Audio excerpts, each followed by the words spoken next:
जय गुरुदेव। युग गीता से शिक्षण यज्ञ कर्म के रूप में जीवन जीने के मर्म का 11वें श्लोक में, जिसमें योगेश्वर श्री कृष्ण ने परस्परम भावयन्तः की व्याख्या की है, यह बताया गया है कि एक दूसरे को आगे बढ़ाते हुए, उन्नत करते हुए हमारे सभी कर्म नियोजित हों। श्लोक पूरा पुनः एक बार समझ लें। देवान् भावयतानेन ते देवा भावयन्तु वः परस्परं भावयन्तः श्रेयः परमवाप्स्यथ। अध्याय 3 श्लोक 11। अर्थात तुम लोग इस यज्ञ के द्वारा देवताओं को उन्नत करो और वे देवता तुम लोगों को उन्नत करें। इस प्रकार निस्वार्थ भाव से एक दूसरे को उन्नत करते हुए तुम लोग परम कल्याण को प्राप्त हो जाओगे। ये शब्द ब्रह्मा जी के मुख से कहलवाए गए हैं, एक आदेश की तरह। जब जब भी मानव समुदाय के बिना अहम भाव के एवं अहम केंद्रित कामनाओं के प्रयास किए जाते हैं, तो प्राकृतिक शक्तियां भी, जिनसे मिलकर हमारा वातावरण बना है, उस समाज को अपना पूरा सहयोग देने लगती है। अर्थात यज्ञ भावना से कर्म किए जाएं तो बाह्य वातावरण में भी चमत्कारी परिवर्तन आ जाता है। वातावरण स्वतः वैसा ही ढलता चला जाता है। बाह्य प्राकृतिक शक्तियां ही देव शक्तियों के रूप में हमारे आसपास विद्यमान हैं। प्रसन्न होने पर बदले में वे हमारा कल्याण करती हैं। समूह रूप में एक साथ श्रेष्ठ प्रयोजन के लिए सक्रिय सारे समाज को अपनी प्रबल आकांक्षा की पूर्ति हेतु समर्थ सहयोग व संरक्षण प्रदान करती हैं। यह एक दैवी विधान भी है, एक सार्वभौम सत्य भी एवं वैज्ञानिक तथ्य भी। वस्तुतः प्रकृति के समस्त कर्मों, यज्ञ और तप के भोक्ता सभी भूतों में संव्याप्त महेश्वर श्री भगवान ही है और यही भगवान नित्य यज्ञ में प्रतिष्ठित भी हैं। इन भगवान को जानना समझना ही सच्चा वैदिक ज्ञान है। वही ज्ञान कराने के लिए श्री कृष्ण यहाँ अर्जुन को यज्ञ की व्याख्या आत्मसात करा रहे हैं। इन भगवान को देव शक्तियों व मानव के बीच होते रहने वाले पारस्परिक व्यवहार के रूप में भी जान सकते हैं। 11वें श्लोक में यही बात भगवान ने समझाई है। बार बार वे कर्म का विधान समझा रहे हैं कि जीवन और कर्मों का सार तत्व यज्ञ को ही जानकर मानव संतुष्ट हो, यज्ञावशिष्ट को पाकर ही परितृप्त हो। जो इस विधान के विरुद्ध चलता है और अपने वैयक्तिक स्वार्थ की सिद्धि के लिए ही कर्म करता है, भोग करता है, वह व्यर्थ ही जीता है। प्रतीकात्मक रूप में भगवान यह समझा रहे हैं कि यज्ञ तीनों लोकों में विद्यमान देवताओं के माध्यम से अंततः परमात्मा को ही प्रसन्नता पहुंचाता है। भूलोक, पृथ्वीलोक, भुवःलोक, देवलोक एवं स्वलोक, अंतरिक्ष जगत। इसी प्रकार मानव के अंदर देखें तो शरीर भूलोक, प्राण भुवःलोक तथा मन स्वलोक। इस प्रकार न केवल हम अपने आसपास के वातावरण को सामंजस्यपूर्ण व अपने अनुकूल बनाते हैं, अपने व्यक्तित्व के बिखराव को रोककर व्यवस्थित बनाते हैं। कर्म अच्छे हैं, यज्ञ भाव से हैं, तो व्यक्तित्व परिष्कृत, व्यवस्थित, तनाव मुक्त, आनंद युक्त होता चला जाएगा। भगवान बार बार कहते हैं कि अर्जुन तू युद्ध कर, यह भी यज्ञ भाव से किया गया कर्म है। हमें भी परम पूज्य गुरुदेव ने विचार क्रांति अभियान की बागडोर थमाकर यह कह दिया कि यही आज का युग धर्म है, यज्ञ भाव से किया जाने वाला कर्म है। बहिरंग के कर्मकांड यज्ञ से अधिक यज्ञ जीवन जीने पर पूज्यवर ने अधिक जोर दिया। वह बार बार कहा कि इदम न मम का भाव रखकर कर्म करते चलो। हमारी युग निर्माण योजना से जुड़े सभी कार्यों को पूज्यवर ने युग यज्ञ, ज्ञान यज्ञ जैसे नाम दिए हैं।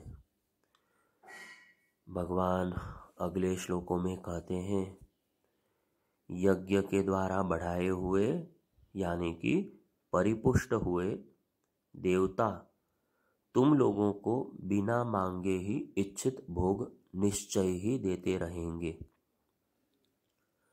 इस प्रकार उन देवताओं के द्वारा दिए हुए भोगों को जो पुरुष उनको बिना दिए स्वयं भोगता है और उन्हें नहीं देता, वह चोर ही है।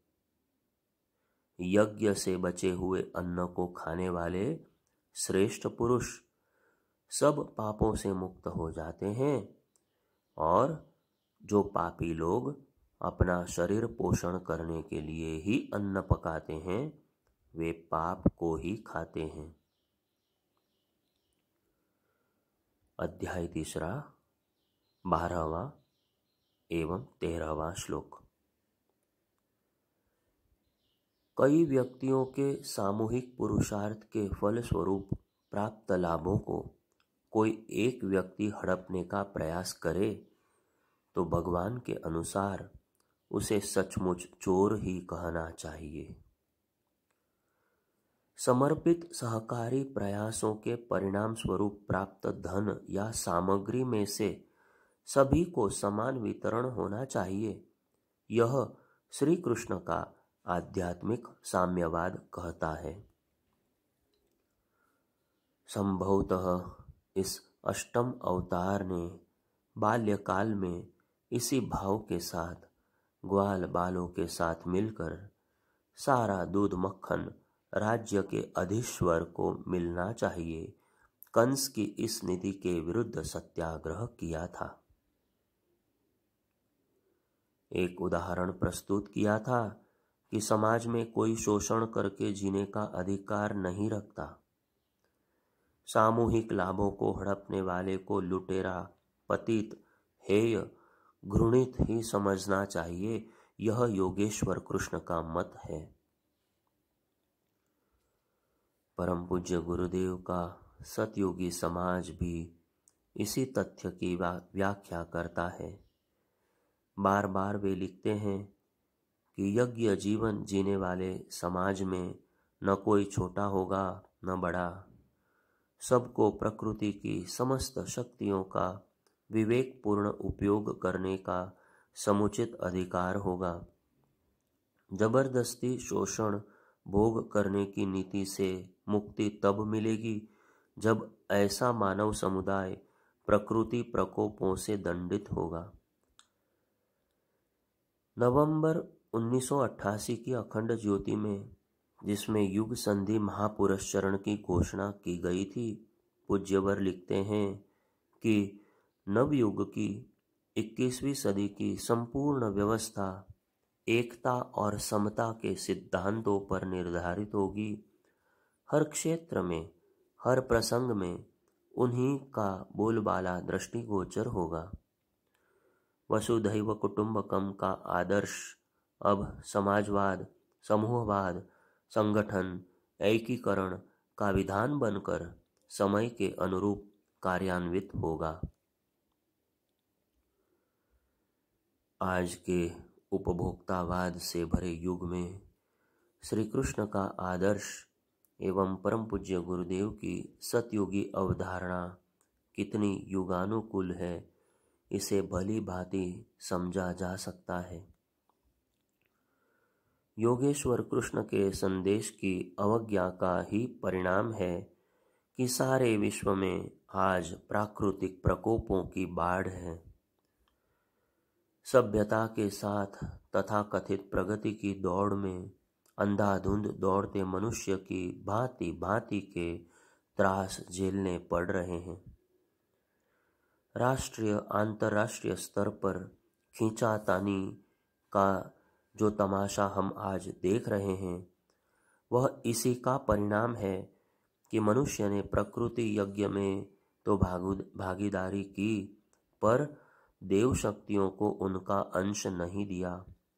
सर्वतोभावेन जीवन नहीं जिया, मात्र उपभोग ही उपभोग किया। पाश्चात्य उपभोक्तावाद वैश्वीकरण की प्रक्रिया धरती के शोषण से चालू होकर मानव के अंतराल तक पहुंच जाती है एवं ऐसे पुरुषों की संख्या बढ़ रही है जो सुपात्र को जिनका ड्यू है उन्हें दिए बिना स्वयं उपभोग कर रहे हैं। संवेदनाहीन निष्ठुर समाज इसी कारण पनपता है एवं वह कैसा होता है, यह आज के जमाने में आंखें खोलकर चारों ओर निगाहें दौड़ाकर अच्छी तरह देखा जा सकता है। 13वां श्लोक जिसमें कहा गया है कि जो चोरी से खाता है, छिपाकर खाता है, अतिथि देवो भव की उपेक्षा करके खाता है, वह चोरी का अन्न खाता है, अत्यधिक गूढ़ रहस्यों वाला एवं काव्य के लालित्य का एक अनुपम उदाहरण है। कहा जाता है कि यज्ञ कर्म से बचा अवशिष्ट सबको समान रूप से बांट दिया जाता है। यज्ञ की प्रक्रिया में एक प्रकार से सभी कुछ बंटने के निमित्त ही होमा जाता है। हविष्य सामग्री वाष्पीकृत हो धूम्र बनकर वातावरण में बिखर जाती है।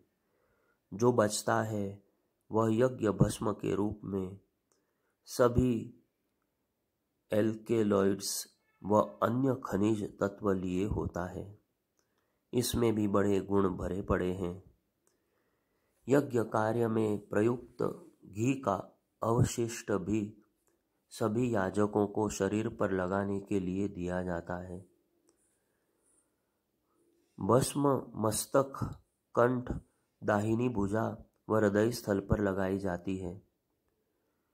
जो भी प्रसाद चरु या अन्य मिष्ठान आदि के रूप में बचता है, वह सूर्यार्घ्य दान के बाद सभी को बांट दिया जाता है।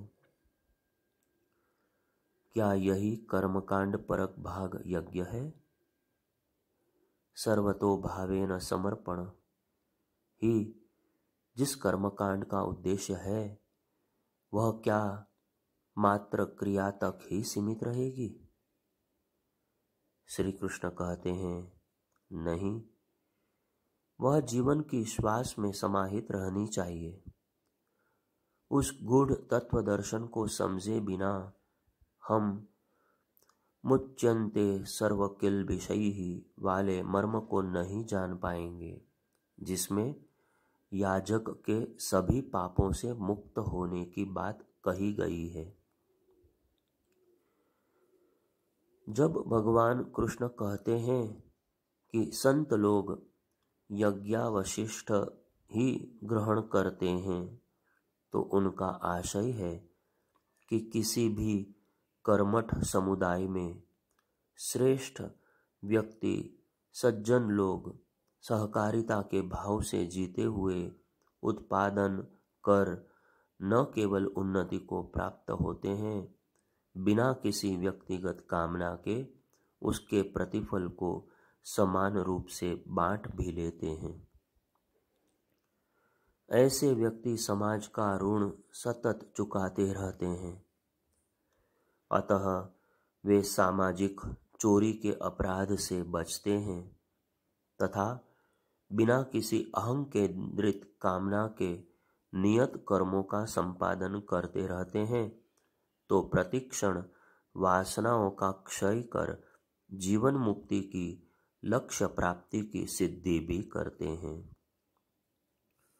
ऐसा जीवन जीना हिंदू समाजवाद की नीति के अनुसार श्रेष्ठतम जीवन शैली है। यही भारतीय संस्कृति का आदर्श भी है। भारतीय अध्यात्म कहता है कि भूमि हमारी माता है, हम पृथ्वी के पुत्र हैं। ऐसी स्थिति में हम सबके सामूहिक पुरुषार्थ में ही सबका हित है। भगवान कृष्ण कहते हैं कि जो अपनी रसोई स्वयं पकाते हैं, खा लेते हैं, वे पापी हैं और पाप का ही उपभोग करते हैं। काव्य में रूपक की पराकाष्ठा वाला यह श्लोक बड़ा ही अद्भुत अर्थ स्वयं में समाये हुए हैं। पूर्वार्ध में भगवान ने कहा कि जो यज्ञावशिष्ट बांटकर खाते हैं वे सभी पापों से मुक्त हो जाते हैं, अर्थात समाज के उन्नयन के निमित्त अपनी सारी क्षमताएं लगा देने वाले सज्जन पुरुष सब प्रकार के पापों से मुक्त हो जाते हैं। आगे वे कहते हैं, जो अपने लिए ही सब कुछ करते हैं वे वस्तुतः अपने स्वार्थपूर्ण लाभ के लिए ही सारी विधि व्यवस्था जुटाते हैं, व्यापार में प्रवृत्त होते हैं, संकीर्ण स्वार्थपरता वाला जीवन जीते हैं, धन का संचय अपने ही पास करते हैं, येन केन प्रकारेण धन एकत्र करने में दिन रात जुटे रहते हैं, उन्हें औरों की चिंता नहीं होती, समाज का कष्ट उन्हें जरा भी प्रभावित नहीं करता, वे सतत दुर्वासनाओं का ही संग्रह करते रहते हैं, अंततः अशांति, उद्विग्नता, विषाद, संक्षोभ को प्राप्त होते हैं। परम पूज्य गुरुदेव ने इन्हीं को नर कीटक, नर पशु, नर पिशाच कहा है। वह एक ही उपदेश दिया है कि हम उस श्रेणी में जिए जो नर मानव से देव मानव की ओर हमें ले जाती है। कैसे? तो फिर सूत्र वही है, समाज निर्माण में, सेवा कार्य में अपनी क्षमताएं नियोजित करना, अपनी सभी वासनाओं का क्षय करके जीवन को कलाकार की तरह जीना सीखना। अभी 13वें श्लोक तक हम यज्ञ जीवन की व्याख्या ही कुछ प्रारंभिक भूमिका के साथ समझ पाए हैं। श्री कृष्ण भगवान ने अपनी पराकाष्ठा पर पहुंचकर इस अध्याय में यज्ञ कर्मों को भावपरक शिक्षा अपने शिष्य हिंदू राजकुमार अर्जुन को दी है। वेदांत के भाव को लेकर दार्शनिक भाषा में अवतारी गुरु ने यज्ञ की अग्नि को ब्रह्माग्नि बताया है, ब्रह्म की ओर ले जाने वाली ऊर्जा जिसमें आहुति दी जाती है। यह अग्नि है आत्मज्ञान की अग्नि, आत्मार्पण रूपी यज्ञ की अग्नि शिखा। इस यज्ञ से बचा अवशिष्ट अर्थात दिव्यता व अमरत्व का आनंद देने वाला सोमरस, यह दिव्य कर्म है जिसमें हर क्रिया जो समाज व विश्व के नवनिर्माण के लिए की जा रही है हव्य है। यज्ञावशिष्ट का भोग करने वाले सनातन ब्रह्म को प्राप्त करते हैं, उनका साक्षात्कार करते हैं। कितनी सुंदर व्याख्या है अर्जुन के लिए श्री कृष्ण की। वे कहते हैं कि यज्ञ ही विश्व का विधान है। यज्ञ के बिना कुछ भी हासिल नहीं हो सकता। न इस लोक में प्रभुत्व प्राप्त हो सकता है, न परलोक में स्वर्ग की प्राप्ति। यह ज्ञान अर्जुन को विशिष्ट उद्देश्यों के साथ दिया जा रहा है, क्योंकि वे यज्ञ कर्म के रूप में उसे जीवन जीने का मर्म सिखा रहे हैं। इसी उद्देश्य से श्री कृष्ण 3 अध्याय के 14वें और 15वें श्लोक में बहुत पते की बात बताते हैं। संपूर्ण प्राणी अन्न से उत्पन्न होते हैं। अन्न की उत्पत्ति वर्षा से होती है, वृष्टि यज्ञ से होती है और यज्ञ की उत्पत्ति निस्वार्थ कर्म से होती है। कर्म समुदाय को हे अर्जुन तू वेद यानी कि ब्रह्म से उत्पन्न जान और वेद को अविनाशी अक्षर परमात्मा से उत्पन्न। इससे प्रमाणित है कि सर्वव्यापी परम अक्षर परमात्मा सदा ही यज्ञ में प्रतिष्ठित है। भगवान श्री कृष्ण एक कुशल शिक्षक की तरह अर्जुन जैसे शिष्य के लिए मंजिल दर मंजिल शिक्षण के नए आयाम स्थापित कर रहे हैं। स्वार्थ रहित प्रभु समर्पित कर्म अर्जुन कैसे करना सीखे, कर्मयोग के आदर्श को आत्मसात कर किस तरह उस क्षेत्र में गति बढ़ाए। इसीलिए भगवान को उसे यज्ञ रूपी एक महान कर्म चक्र के रूप में समग्र दिव्य व्यवस्था को समझाना जरूरी लग रहा है। अर्जुन जैसे वैज्ञानिक चिंतन वाले नव युवक के लिए यही रीति नीति जरूरी है। भगवान कहते हैं कि जिस अन्न से संपूर्ण प्राणियों की उत्पत्ति होती है, उससे उनका आशय है इंद्रियों द्वारा ग्रहण और उपयोग किए जाने वाले तमाम विषय पदार्थ। किसी भी समाज की जीवनी शक्ति को बढ़ाने के लिए इन पदार्थों की जरूरत पड़ सकती है। अब यह पदार्थ उत्पन्न होते हैं वर्षा से। वर्षा से आशय जल वाली वर्षा से नहीं, बल्कि प्राण पर्जन्य से है, जो कि किसी भी भौतिक पदार्थ में उसका कारण तत्व समाहित करता है। यह वर्षा स्वतः ही होती है, सूक्ष्म जगत का वातावरण अनुकूल होने पर होती है। संभव है दिखाई भी न पड़े, वह प्लाज्मा रूपी सूक्ष्म सोम तत्व के बरसने से अपना उद्देश्य पूरा कर देती हो। वातावरण को मानसिक धरातल पर सही बनाना ही पर्जन्य के बरसने की सहायक परिस्थितियां विनिर्मित करना है। अब यह पर्जन्य बरसता कब है?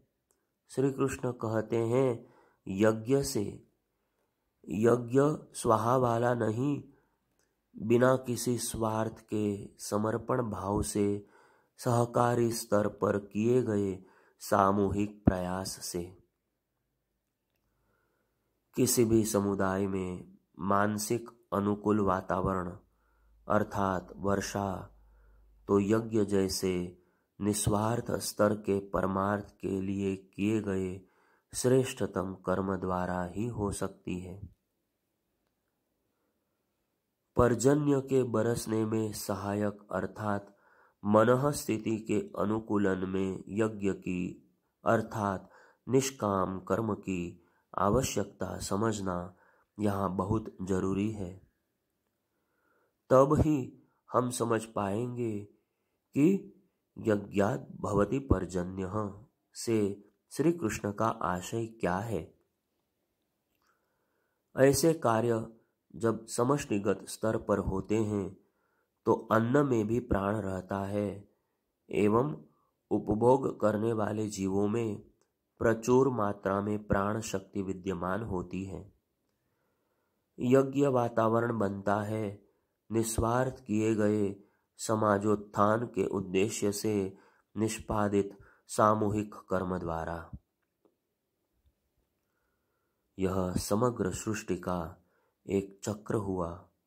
इसे ही यज्ञ की उपमा देकर श्री कृष्ण अर्जुन को समझा रहे हैं। यज्ञ को जब हम मात्र कर्मकांड मान लेते हैं तो उसके पीछे छिपी भावनाओं का, सृष्टि यज्ञ का, इकोलॉजिकल साइकिल का अर्थ नहीं समझ पाते। यज्ञ का अर्थ है निष्काम कर्म। यह हर किसी को, आप्तकाम पुरुष को भी करना पड़ता है। परम पूज्य गुरुदेव प्रतिदिन 6 घंटे लेखनी चलाते थे।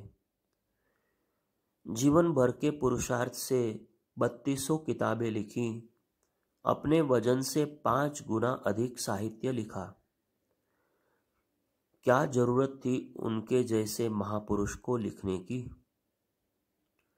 हर आप्तकाम पुरुष को भी निस्वार्थ कर्म करके एक उदाहरण जगत के समक्ष रखना पड़ता है। जैसे श्री रामकृष्ण परमहंस थे, उसी तरह प्रत्येक को यज्ञ जीवन जीने की जरूरत पड़ती है। यही कर्म यज्ञ जीवन औरों के लिए उदाहरण बनते हैं। हरि महाराज रामकृष्ण मिशन में एक स्वामी जी हुए हैं, जिनका नाम बाद में स्वामी तुरायानंद जी रखा गया। बनारस में प्रवचन कर रहे थे। विदेशियों ने उनसे पूछा, एक पंक्ति में अध्यात्म की परिभाषा बताइए।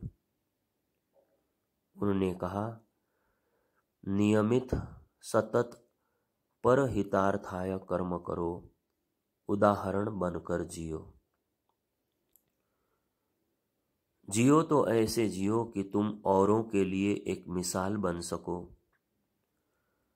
अध्यात्म की यह परिभाषा हमारी समझ में आ जाए तो कर्म करते करते आप्तकाम कैसे हुआ जाता है, यह भी हमें आत्मसात हो जाएगा।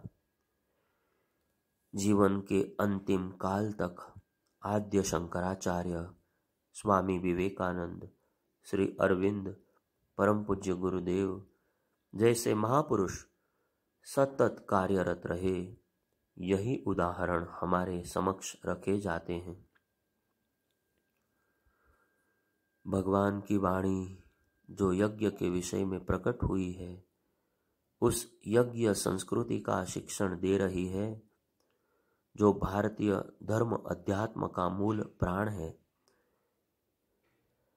वे बता रहे हैं कि मनुष्य शरीर के तल पर जीने तक सीमित न रहे।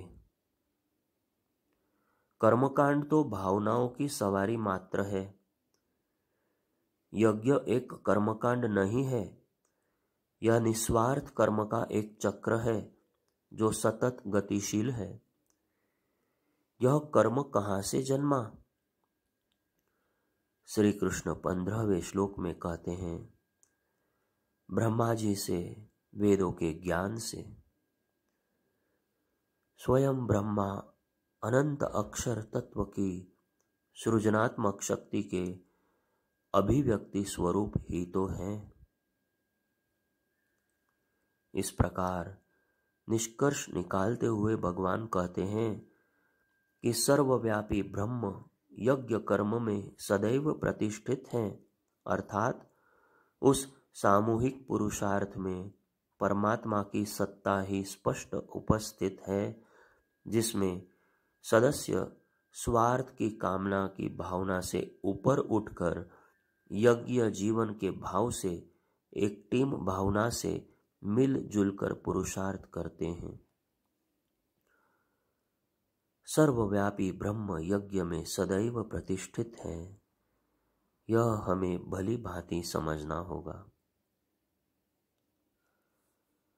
परम पूज्य गुरुदेव ने विचार क्रांति को अपने समय की सबसे बड़ी आवश्यकता, एक मास्टर चाबी कहा है, जिससे वे सभी ताले खुल सकते हैं जिनमें सुखद संभावनाओं के मणिमाणिक्य तिजोरी में बंद स्थिति में पड़े हैं।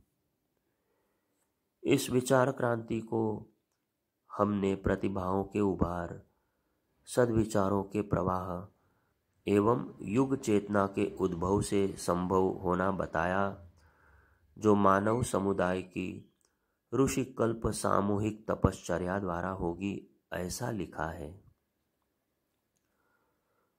12 वर्षीय युग संधि महापुरुष चरण की महत्ता को एक विराट यज्ञ में भागीदारी के रूप में एक विशाल टीम द्वारा किए गए सामूहिक महापुरुषार्थ के रूप में भली भांति समझा जा सकता है। यह महापुरुष चरण किस स्तर पर हो रहा है एवं कैसे वातावरण का अनुकूलन कर प्राण पर्जन्य के बरसने की स्थितियां बना रहा है, यह समझा जा सकता है। महाविनाश की स्थिति टालने व नवसृजन का कार्य करने के लिए यज्ञ भाव से जिस कर्म को संपादित किया जाना था, उसे हमारे परिजन न केवल संपन्न कर रहे हैं, अपितु इस महापूर्णाहुति वर्ष में उस विराट यज्ञ अभियान की महापूर्णाहुति भी करने जा रहे हैं। तब सतयुग की वापसी पर किसी को संदेह क्यों होना चाहिए। सृष्टि का यह नियम है कि हर मानव को कर्म चक्र के अनुरूप ही अपने जीवन की रीति नीति बनानी चाहिए। जो ऐसा नहीं करता वह वस्तुतः व्यर्थ ही जीता है, पापमय जीवन में लिप्त होता चला जाता है। यह व्याख्या है 16वें श्लोक की, जिसमें कर्तव्य पालन की उपेक्षा के दुष्परिणाम, इंद्रिय भोगों में लिप्त रहने वालों की दुर्गति आदि के विषय में श्री कृष्ण का उपदेश है। आगे की चर्चा कल करेंगे। जय गुरुदेव।